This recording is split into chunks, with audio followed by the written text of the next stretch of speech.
Taliban banned it, but 8 years on, the internet is transforming Afghans' lives.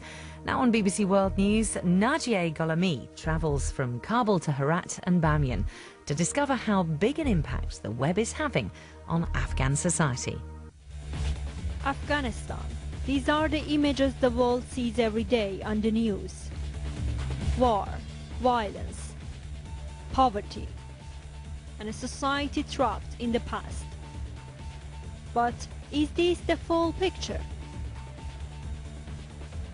Away from the headlines, a new Afghanistan is trying to emerge, a civil society full of surprises and eager to embrace the latest technologies. But can the internet really help Afghanistan to become part of the information revolution and join the 21st century?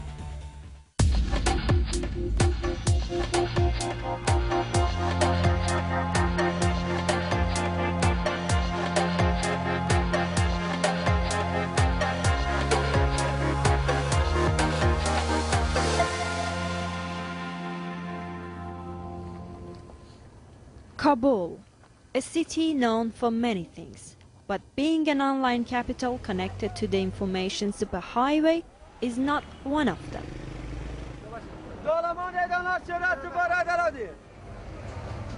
I've come back to Afghanistan to look at people who are living online lives and to examine the crucial role the internet could play in developing this country.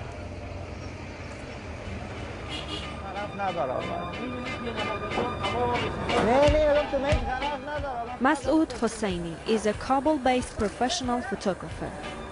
Normally, actually, I'm coming to this part of Kabul, which is the old Kabul, and I just found my subjects mostly about the daily life of Afghanistan in here, because I can find whatever about the life, the normal life in Kabul here. The old city looks almost medieval, but unknown to many, the whole of Kabul is covered by a massive wireless network. It's one of the few cities in the world to have such internet coverage, but it came about through necessity. 3 decades of fighting have left Afghanistan's land-based communications network shattered. For a guy who is young and he's living here, does it make him happier to have internet and connect to the world? Sure, actually, if you ask about me and my friends, for sure, yes, because sometimes even happen that the normal, media in Afghanistan do not work. Like, we don't have power or something. Then, if you have mobile and internet, so you can check whatever you want in internet with your mobile, and then you can go around the world with internet. You can find whatever you want in internet. But unlike Masoud, who has a top job at an international news agency, most Kabulis simply can't afford to use the service. The biggest users of the internet are not the Afghan people, it's the international community, it's governments, embassies, major companies. You have to consider that the internet in Afghanistan only started in 2002. There was no international connectivity other than voice before that time. So it's relatively new compared to the rest of the world. So it's had less time to penetrate across the country. There needs to be certain infrastructural movements. There needs to be a better generation of power. There needs to be a cheaper movement of the internet around the country for it to become more ubiquitous, to become more available to the people. Excuse me. The world's media gather for a United Nations press conference in Kabul. It's breaking news, and as always, Masoud is in the thick of things. The reality is that if internet is cut in Afghanistan for one day, I never be able to work in my job.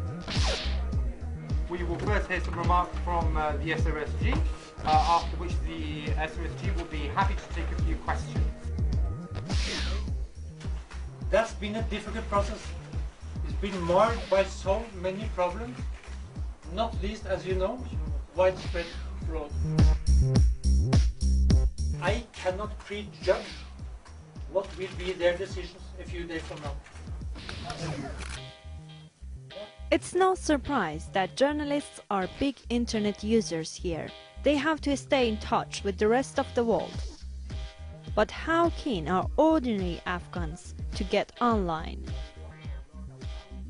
In 2001, there was no telecommunication or internet in Afghanistan. But in this short time, 11 million people have taken mobile phone services, which is quite unique. And what I can say is that the same eagerness is there even for internet services. But if Kabul is anything to go by, there is a serious gap between the government's aspiration and reality. Despite being the seat of power, the capital feels insecure. Roadblocks and armed men are everywhere, and the threat of Taliban violence is ever present. The capital city doesn't even have 24-hour electricity. For Masood, this is all just part of his daily reality. His priority now is to file his photos.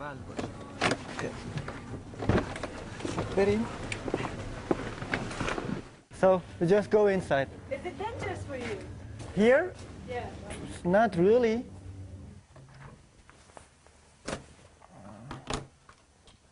do you want to do now? Just upload my photos. Actually, our internet is really fast because we pay, a lot money for the company. When I take a photo, then I have to send it to somebody who want to publish it or who want to buy it.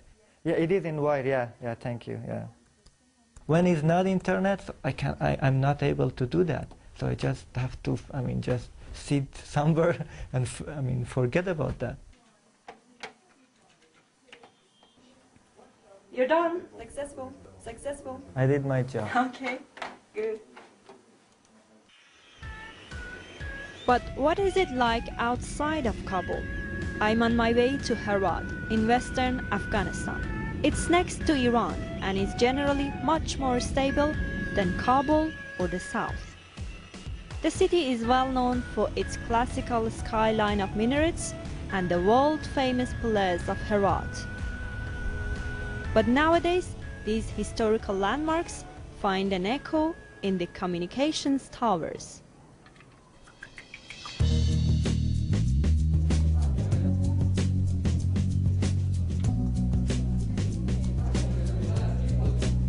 Linux versus Windows, open source. This class at Herat University's Faculty of Computer Science shows one possible future. Seeing modern classrooms full of male and female students learning about computer operating systems made me hopeful for Afghanistan's future. Exactly after these two words are the words open source and closed source.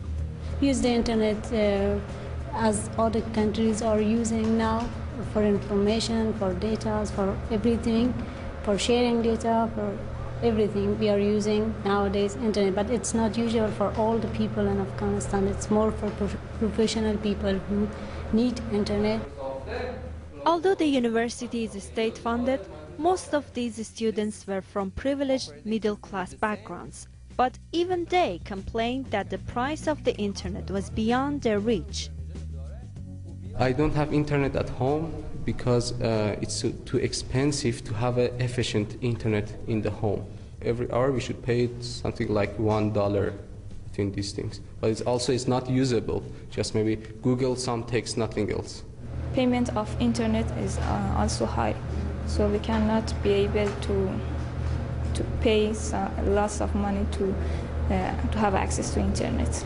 If I want to have the internet in my home, unfortunately, I shouldn't pay around $100 per month. But it is a high money for me, and because I'm a student, I don't have enough money to pay for that. And I myself really need the internet in my home, but unfortunately, I can't have.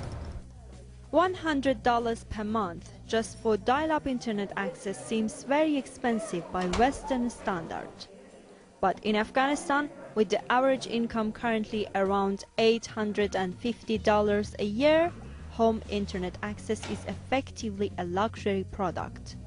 In a way, Afghan society is becoming even more divided. It's no longer just about material wealth and poverty, but about information poverty. Jamshid never went to university. Instead, his computer skills landed him his well-paid job in an internet service provider. His company is trying to bring down the price of the internet for Afghan consumers, and he blames government greed for the high prices here. Ministry of Communication is the one who is issuing the licenses for ISPs. The first thing, if they want to help internet grow into everyone's life in Afghanistan, first they have to just decrease the prices. They have to lower the prices of the licenses. Is it really trying to help the business grow, or they're only thinking about their own money? Masoud Hosseini is a Kabul-based professional photographer. Normally, actually, I'm coming to this part of Kabul, which is the old Kabul, and I just found my subjects mostly about the daily life of Afghanistan in here, because I can find whatever things. But being an online capital connected to the information superhighway is not one of them.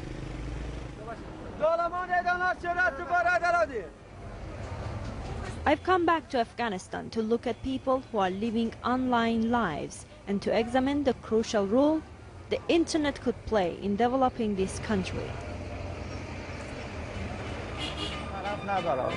Poverty and a society trapped in the past. But is this the full picture?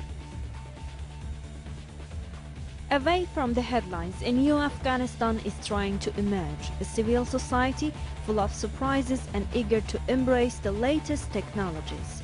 But can the internet really help Afghanistan to become part of the information revolution? The Taliban banned it, but 8 years on, the internet is transforming Afghans' lives. Now on BBC World News, Najieh Ghulami travels from Kabul to Herat and Bamiyan to discover how big an impact the web is having on Afghan society. Afghanistan. These are the images the world sees every day on the news. War, violence, and join the 21st century?